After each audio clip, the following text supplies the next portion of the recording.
Figured for one play show will be behind in any of the doors beside the booth.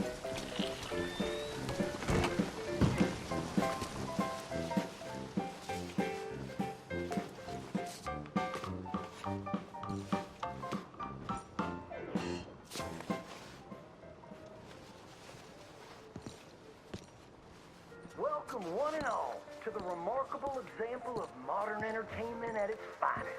Now, most of you youngins, I'm sure, know about our great national hero and pioneer, Josiah Blackwater. Him that gave the town of Blackwater its nomenclature. You see, only about 100 years ago, weren't nothing here but big old forest, ferocious beasts, surly savages, arid deserts, and unconquered mountains. The West, well, the whole West was untamed. Your mama probably told you bedtime stories about Josiah's many adventures. But I'm gonna tell you a story you ain't likely to have heard about his possum hat. Now, Josiah Blackwater was born in the year of our Lord 1782 in a log cabin just west of Ansburg. He was a special boy. His pa gave him his first rifle when he was 3 years old. Boy, he took to it right away. He exclaimed, "There's a whole mess of critters out there in them woods that aim to eat us, so I'm gonna consume them first." Yes, sir. He really took to killing all manner of things.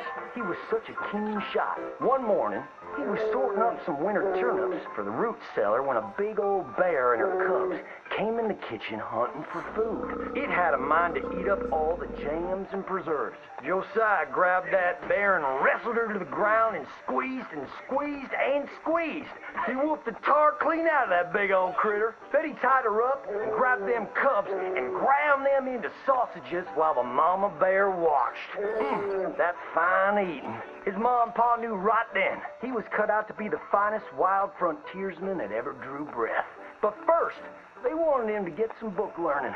After only 3 days of attending school, Josiah beat the living daylights out of the class bully and announced to his daddy that he was tired of ciphering and mathematics on account it's only good for adding up the number of critters or Indians you can kill. So he ran away from home and headed west. Now, these lands were occupied by savages then, and when Josiah Blackwater came scouting through, he recognized it to be a land of splendor, wasted on those that couldn't appreciate it on account of worshiping false idols. He got rid of all them pesky buffalo, and thereby ensured those infernal Injuns didn't have nothing to eat. Of course, that got them mightily riled up, so he had to slaughter all of them too. Just like his daddy had once done to the Redcoats in 1775. Right about that time, he met an Indian girl he took pity on account of having annihilated her family. She was 12 years old, and so he took her as his wife. She gave him 2 sons before she died of typhus. Now, y'all know that Josiah Blackwater wore a possum for a hat. But most don't know how that came to be. Well, one day, old Josiah was riding a couple of alligators down the Lanahatchee River. Riding, standing up, and shooting eagles right out of the sky when he sees a big old mountain lion about to eat a possum. Josiah grabbed that mountain lion by the tail and wrestled it till it was plumb dead. Well, that possum really took to Josiah. Followed him around like a dog loyal to its master. Yes, they had a lot of adventures together. Now, Josiah never cried a day in his life, but he pert near dead on the day that possum passed. For they were mighty fine friends. So he skinned it and made it into a hat. Back in them days, a possum skin was as good as money. But he never parted with that hat, not even for $10.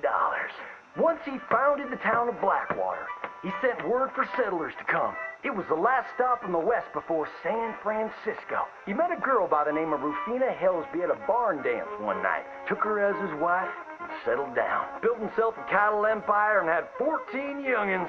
But Josiah Blackwater wasn't the home-loving kind, and he grew mighty restless. One day on the courthouse steps, he announced, "You may all go to hell, and I will go to Saint Denis." And so he did. Enjoyed French pursuits of strumpets and wanton gluttony, which is where he came upon the idea of running for Congress. He wore that possum hat every day as a congressman, as a reminder of where he come from, saying, "I may live in barbaric splendor, but I always remember, keep your friends close and your gun closer, because you don't know when you might have to shoot them."